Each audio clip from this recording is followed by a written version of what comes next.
Jadi Pengadilan Negeri Pulau Punjung itu ada posbakum namanya. Ya di setiap pengadilan ya ada posbakum, itu wajib disediakan dari setiap pengadilan. Apa itu posbakum? Pos bantuan hukum. Di situ kalau ada masyarakat ya yang tidak paham bagaimana cara mengadukan gugatan, formatnya seperti apa, nanti ketika dia ke PTSP, Pelayanan Terpadu Satu Pintu di Pengadilan Negeri Pulau Punjung ya, nanti akan diarahkan ke posbakum untuk berkonsultasi atau bertanya seperti apa sih menyusun gugatan atau permohonan yang baik, karena kita tidak mungkin ya memberikan contoh atau memberikan bantuan untuk mengisi membuat gugatan lah ya. Betul. Karena kan kita yang mengadili nanti. Nah, nanti dikhawatirkan ada keberpihakan. Tapi kalau posbakum, walaupun tempatnya di pengadilan negeri ya, di Pengadilan Negeri Pulau Punjung, tapi dia independen dalam menjalankan tugasnya. Jadi ketika nanti dia membuat gugatan atau permohonan sesuai dengan yang sudah disarankan posbakum, maka tanggung jawab pengadilan sebetulnya sudah lepas ya. Sudah lepas artinya menang atau kalah yaitu tanggung jawab pemohon atau penggugat. Jadi bukan lagi tanggung jawab pengadilan. Nggak bisa disalahkan pengadilan. Ini karena gugatannya sudah dibuatkan oleh pengadilan ini. Ya, kok masih kalah juga salah. Iya, itu bukan pengadilan, ini posbakum. Kan itu juga berkaitan dengan isi posita atau petitumnya, apakah relevan atau tidak dengan perkara yang diajukan, apakah ya banyaklah pertimbangannya ya. Itu posbakum itu gratis untuk masyarakat atau ada bayarnya atau bagaimana Pak? Layanan pos bantuan hukum di pengadilan itu tidak dipungut biaya alias gratis. Tidak dipungut biaya? Tidak dipungut biaya. Oke. Kalau ada yang mengungut biaya bisa dilaporkan. Karena itu udah digaji ya Pak? Iya, kalau ada masyarakat yang dipungut biaya dari layanan posbakum yang diberikan, maka masyarakat bisa menyampaikan aduannya di bagian pengaduan. Kita ada juga pos pengaduan di PTSP ya, atau juga nanti bisa dilaporkan di Ciwas. Oke, siap.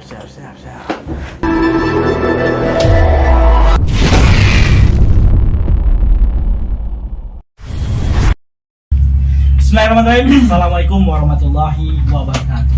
Selamat datang di Heri Fadlani Podcast. Baiklah pemirsa, pada sore hari ini kita akan berbincang santai kembali bersama salah satu bapak hakim yang ada di Pengadilan Negeri Dharmasraya. Mungkin banyak kawan bertanya terkait apa itu Pengadilan Negeri, apa bedanya negeri dengan pengadilan agama. Agung, salah satu hakim yang ada di Dharmasraya. Kita langsung Pak Agung. Assalamualaikum Pak Agung. Waalaikumsalam warahmatullahi wabarakatuh. Apa kabar Pak Agung? Alhamdulillah baik. Sehat Pak ya. Alhamdulillah sehat. Oke Pak, kita akan membahas yaitu terkait bahwasanya pengadilan negeri. Ya. Pengadilan negeri sebelumnya saya dulu pernah mengurus perkara yaitu di Muaro Sejunjung lah Pak. Dan Bapak juga udah pernah di Muaro Sejunjung kan gitu. Apa sih beda antara dengan Muaro Sejunjung dengan Dharmasraya? Atau ada sejarahnya kenapa kok sekarang di Dharmasraya udah ada? Iya. Pengadilan Negeri Pulau Punjung ya, tadi saya koreksi ya, ini kalau di Dharmasraya nama nomenklatur pengadilannya itu adalah Pengadilan Negeri Pulau Punjung, bukan Pengadilan Negeri Dharmasraya. Itu sesuai dengan Kepres nomor 4 tahun 2016. Jadi Kepres itu muncul sebagai dasar hukum berdirinya Pengadilan Negeri Pulau Punjung. Tapi tahun 2016 ketika Kepres itu terbit, masih belum ada gedung pengadilannya. Ya. Jadi selama itu masih menjadi kewenangan Pengadilan Negeri Muaro. Ya, jadi waktu itu kan Dharmasraya adalah daerah pemekaran ya dari sebelumnya Sawarunto Sijunjung. Betul ya? Ya, betul Pak, betul. Sawarunto Sijunjung, dan selama itu sebelum ada Pengadilan Negeri Pulau Punjung berdiri, itu masih dalam kewenangan Pengadilan Negeri Muaro Sijunjung untuk mengadilinya. Dan kemudian tahun 2018 akhir, kira-kira bulan Oktober, Pengadilan Negeri Pulau Punjung baru berdiri ya. Secara operasional bisa dilaksanakan.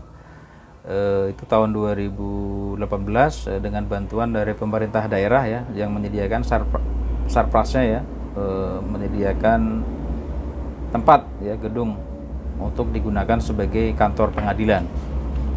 Kemudian baru pada April tahun lalu 2022 kita mempunyai kantor sendiri ya, seperti ada di gambar ini ya.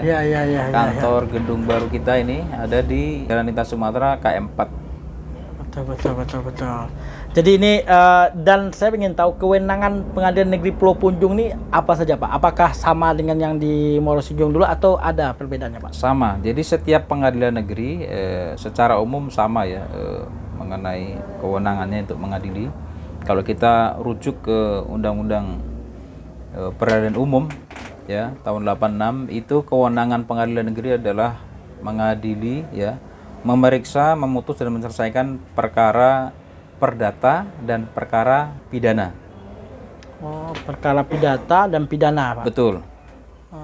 Jadi itu yang dilakukan oleh pengadilan ya, negeri. Kemudian mungkin ada juga yang bertanya ya, apa bedanya dengan pengadilan agama? Iya betul sekali. Ini juga jangan sampai ada orang salah alamat ya dalam mengajukan gugatan atau permohonan. Jadi selain pengadilan negeri itu punya kompetensi mengenai perkara pidana, ada perdata, tapi tidak semua perkara perdata ada di pengadilan negeri. Ada yang masuk dalam wilayah kompetensi pengadilan agama. Apa saja itu? Kalau kita rujuk ke Undang-Undang Peradilan Agama, itu kewenangan pengadilan agama itu mengadili perkara ya, perkara perdata menyangkut perkawinan, kewarisan Islam ya, kemudian zakat, infak, sodako, kemudian ada juga mengenai hal-hal yang berhubungan ekonomi syariah, dan satu lagi yang paling penting, pihak-pihak yang berperkara itu harus orang Islam. Jadi kalau pengadilan agama itu orang Islam, harus orang Islam. Betul, orang Islam. Jadi kalau orangnya non Muslim ya, non Muslim, non Islam, maka perkara misalkan perceraian ya, menyangkut perkawinan itu tetap diajukannya melalui pengadilan negeri. Gitu. Oke guys, itu ada sedikit perbedaan antara pengadilan agama dengan pengadilan negeri, bahwasanya kalau pengadilan agama ini khusus untuk umat Islam. Di luar non Islam, yaitu kita di pengadilan negeri Pulau Punjung. Betul. Gitu ya, Pak. Oke. Sekarang gini Pak, contohnya nih, saya sedikit lah masalah terkait saya sendiri. Saya ingin mengganti nama atau apa, itu terbilang bagaimana prosedurnya Pak kalau di pengadilan negeri? Karena dari awal membentuk sebuah nama kan, nama saya Heri Patanelli, saya ganti Muhammad Heri.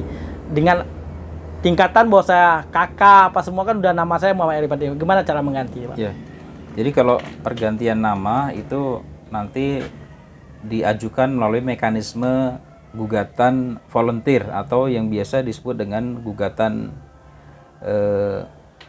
yang tidak mengandung sengketa, atau biasa disebut orang pada umumnya permohonan lah ya, permohonan. Jadi kalau perdata itu ada gugatan volunteer, ada gugatan contentiosa.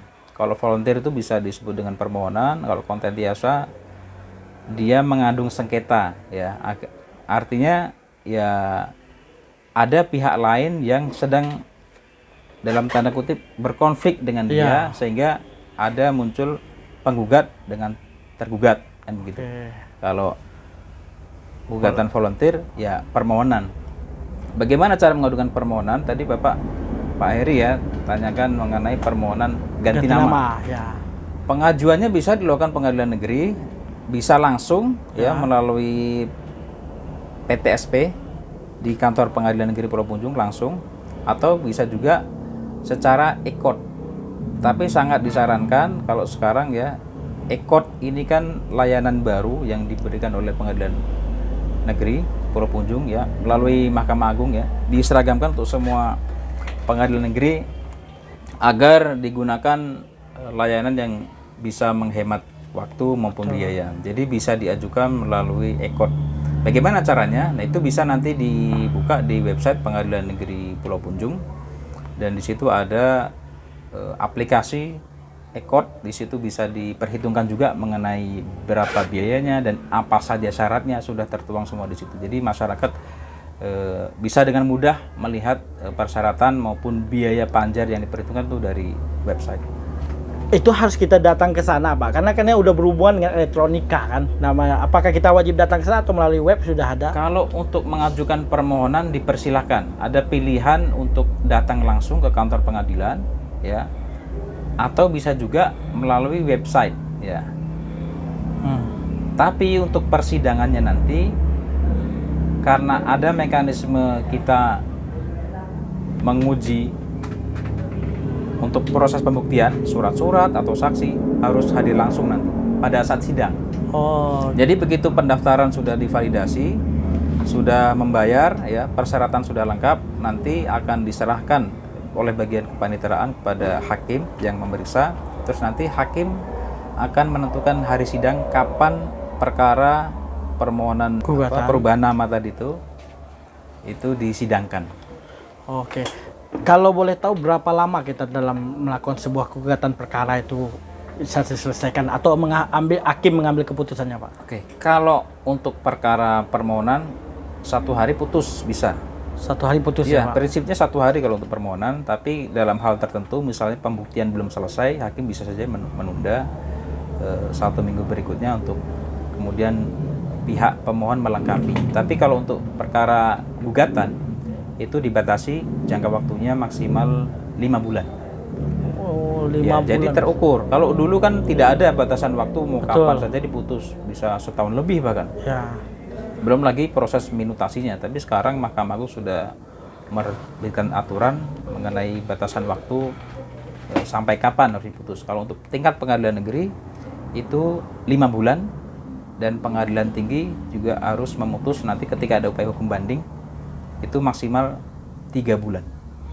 Oke. Kalau untuk Mahkamah Agung, Mahkamah Agung itu ada kasasi dan peninjauan kembali ya. Ketika ada perkara gugatan misalnya, ada banding, nanti ada juga kasasi dan peninjauan kembali. Untuk kasasi dan peninjauan kembali itu waktunya masing-masing maksimal 250 hari. Itu adalah terobosan Mahkamah Agung untuk menjawab keraguan publik terhadap lamanya proses penyelesaian perkara di Mahkamah Agung.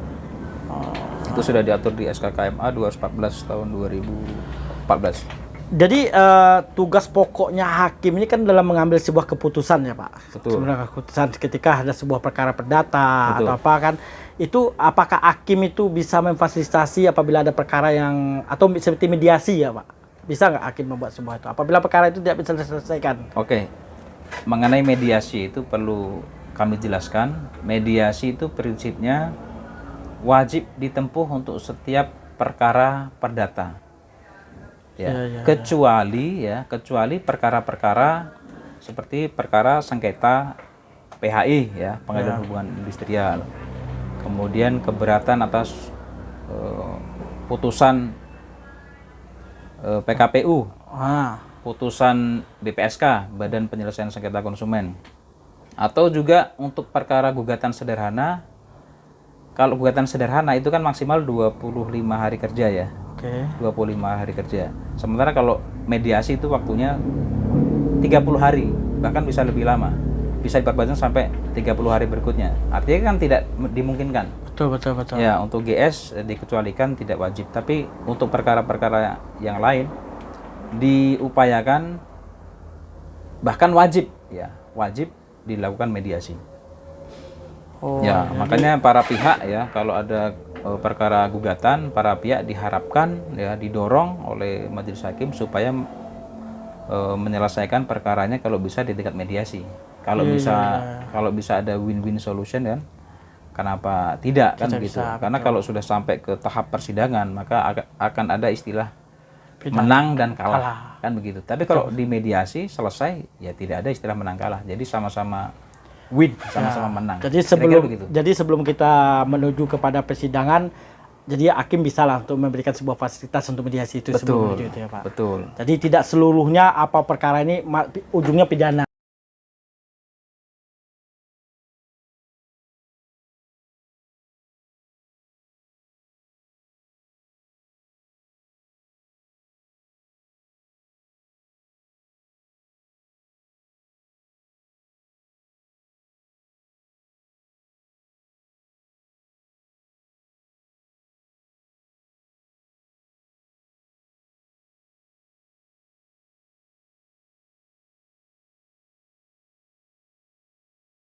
Ya, ya. Kalau mediasi berhasil ya sudah selesai.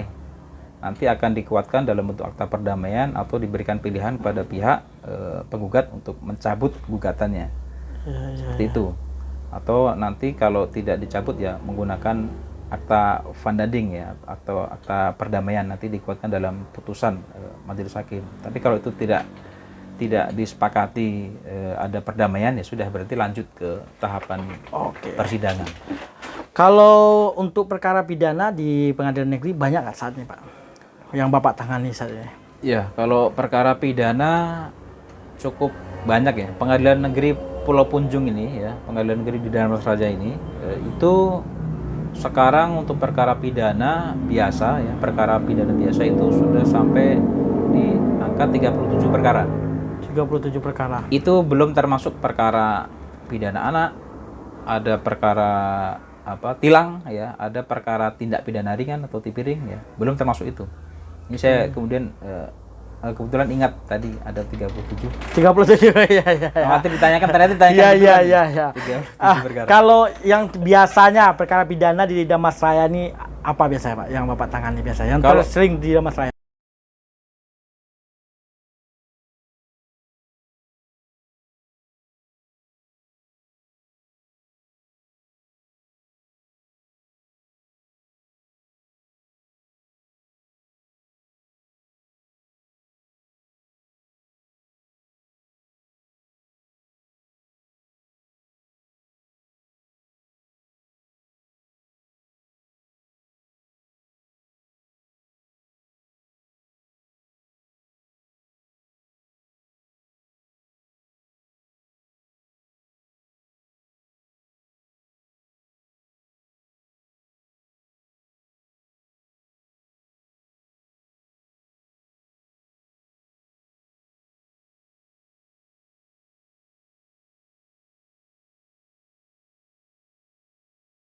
Ya, jadi ketika seseorang dikenakan tilang, nanti akan diisi belangko ya.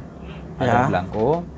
Nah, kemudian nanti akan dilimpahkan berkasnya itu ke pengadilan oleh kepolisian ya, oleh pihak kepolisian. Jadi nanti setelah dilimpahkan pengadilan akan disidangkan tanpa kehadiran si yang dikenakan tilang. Betul. Ya, jadi nanti bagaimana caranya tahu biaya perkara tilangnya? Betul. Nah, itu nanti bisa dilihat di papan pengumuman di pengadilan. Nah, itu ada. Sebetulnya Pengadilan Negeri Pulau Punjung juga menyediakan website ya, akan kita tampilkan di situ. Tapi sementara ini masyarakat bisa tahu berapa biayanya, nanti bisa dibaca di papan pengumuman pengadilan, dan kemudian kapan dan di mana berkasnya itu diambil, atau kan ada tuh biasanya disita ya, STNK kah atau SIM kah ya kan, itu nanti pengambilannya dilakukan di kantor kejaksaan. Jadi begitu pengadilan mutus, nanti langsung berkas-berkasnya termasuk juga barang buktinya ya, STNK atau BPKB atau SIM, itu diserahkan kepada kejaksaan. Dan nanti kalau ada pengembalian biaya yang sudah dibayar, nanti urusan kejaksaan itu, termasuk apabila dia belum bayar ya. Nanti bayarnya di kantor kejaksaan. Setelah bayar sesuai dengan putusan yang sudah diputuskan oleh hakim, nanti BB-nya, barang buktinya itu nanti akan dikembalikan langsung kepada yang bersangkutan. Kira-kira begitu, Pak. Proses persidangan gimana tuh, Pak? Ya, bersifat kayak di dalam gedung pengadilan atau di luar, Pak? Di dalam gedung pengadilan, tapi kadang juga bisa dilakukan di luar pengadilan ya. Jadi situasional, tapi lebih seringnya di kantor pengadilan karena memang kita ya kan ada gedung pengadilan, kenapa di luar ya. Tapi kalau biasanya ada undangan ya dari pihak Dishub untuk melakukan sidang tilang di luar, ya kita sidang di luar.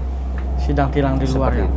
Jadi kalau misalnya kita contoh nih, pihak kepolisian mengadakan sebuah razia, setelah itu kan mendapatkan berapa BB yang kena tilang misalnya, itu secara kolektif atau apa Pak? Atau misalnya sendiri-sendiri melakukan persidangan atau bagaimana Pak? Kolektif ya bersifat karena dia kan dikumpul jadi satu gitu Pak. Kan tanpa kehadiran pihak ya. Nah, mungkin orang bertanya juga bagaimana upaya hukum terhadap tindak atau pelanggaran tilang ini ya, upaya hukumnya perlawanan. Jadi kalau dia tidak puas ya terhadap putusan pengadilan, bisa mengajukan perlawanan ke pengadilan negeri. Tapi untuk yang dihukum perampasan kemerdekaan atau kurungan. Kalau denda tidak. Kalau denda ya sudah final di situ. Final ya. Final. Tidak ada upaya hukum.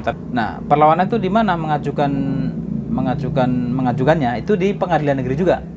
Ya, nanti ketua pengadilan akan menunjuk hakim yang akan memeriksa permohonan perlawanannya. Kemudian ketika putusan perlawanan itu tetap menguatkan mengenai pidana kurungan yang dijatuhkan, maka ada upaya hukum satu lagi yaitu banding. Banding ke pengadilan tinggi. Nah, di situ kalau sudah diputus pengadilan negeri ya sudah, nanti inkrah. Tidak akan ada lagi upaya hukumnya. Itu upaya hukum yang terakhir di pengadilan tinggi. Oke Pak, ini kan udah pengalaman dalam bidang hakim ya Pak. Apa sih kalau saya melihat kan di TV-TV itu kan hakim itu banyak dicerca, banyak suka duka dalam kehadiran, atau kasus apa yang paling berat Bapak lakukan ketika memutuskan sebuah keputusan di pengadilan Pak?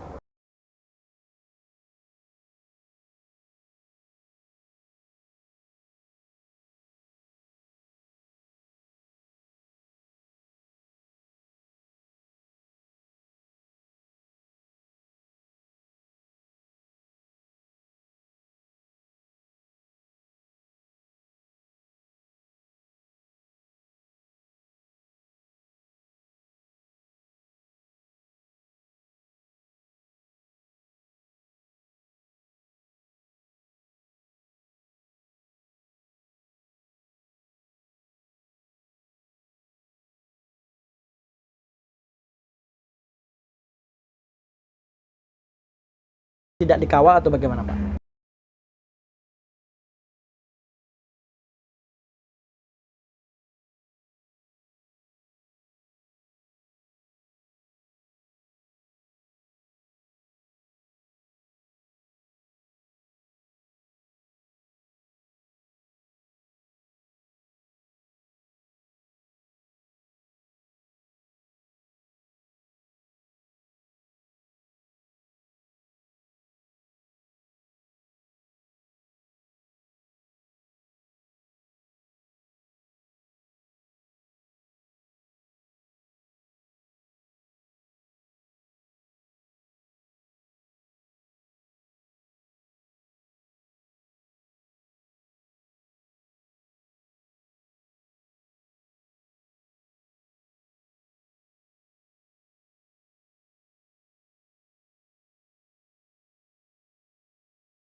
Terpengaruh atau tergoda oleh hal-hal yang di luar proses persidangan, tak suap, godaan gratifikasi, selama itu bisa saya hindarkan, ya saya alhamdulillah selama ini baik-baik saja, tidak ada kekhawatiran atau ketakutan. Selain itu Pak, kalau misalnya boleh tahu, kalau terkait pengacara kan, pengacara tadi kan ada posbakum. Kalau pengacara luar itu yang masuk ke pengadilan itu beda nggak Pak dengan posbakum tadi?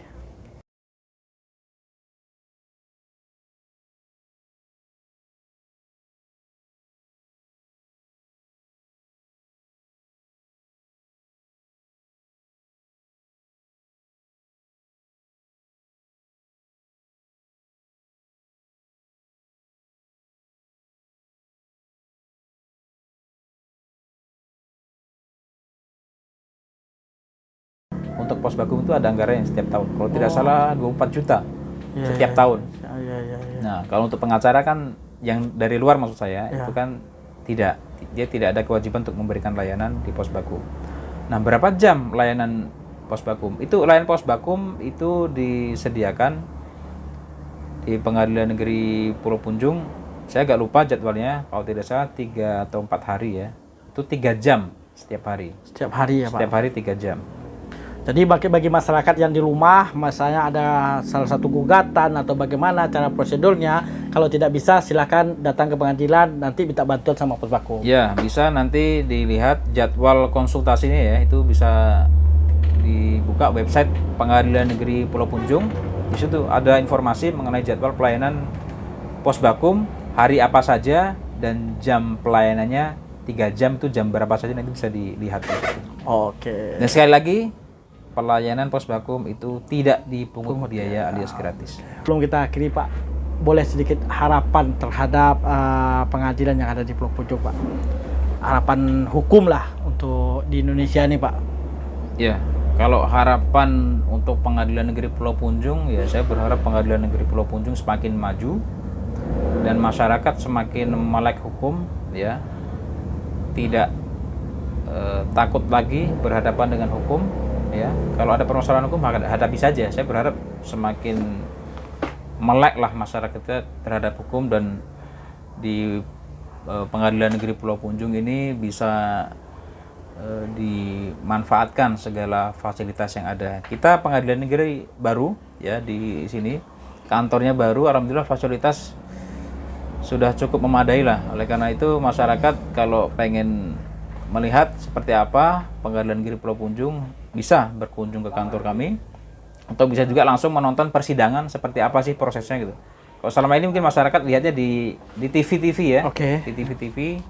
Tapi Pengadilan Negeri Pulau Punjung ini cukup bisa diakses ya, ini dekat dengan jalan raya, masyarakat bisa berkunjung. Yang penting mematuhi tata tertib yang ada di persidangan. Kemudian kalau harapan saya secara umum ya terhadap hukum kita, ya kembali lagi ke tanggung jawab para pemangku kepentingan ya di Republik ini. Konteks Mahkamah Agung ini saya berharap semoga ke depan Mahkamah Agung memiliki kemandirian anggaran sehingga bisa mengatur sendiri mengenai proses penggajian, porsi anggaran untuk sistem pendukung di pengadilan, termasuk yang Bapak sebutkan tadi mengenai pengawalan. Kalau kita sudah mandiri penganggarannya, maka itu akan lebih mudah pengaturannya. Tapi selama ini kita masih sangat bergantung dengan anggaran dari pusat ya, dan hal ini eksekutif ya, Kementerian Keuangan dan juga DPR. Misalkan kita pengen naik gaji ya, nah itu tentu tidak mudah, prosesnya akan sangat panjang. Tapi ya saya berharap ke depan kesejahteraan hakim semakin ditingkatkan, demikian juga aparatur pengadilan yang lain, sehingga dengan kebutuhan kita bisa dipenuhi. Insya Allah saya berharap bisa melahirkan hakim-hakim yang penuh dengan integritas. Oke, terima kasih Pak Agung. Sebelum kita tutup, bagi pemirsa yang ada di rumah, insya Allah kita akan membahas terkait gugat-gugatan yang lain, dan kita akan berbincang langsung dengan Bapak Agung di lain waktu. Ini adalah salah satu pembuka aja mengenal tentang Pengadilan Negeri Pulau Punjung. Untuk itu, wakil kalam, assalamualaikum warahmatullahi wabarakatuh. Waalaikumsalam warahmatullahi wabarakatuh.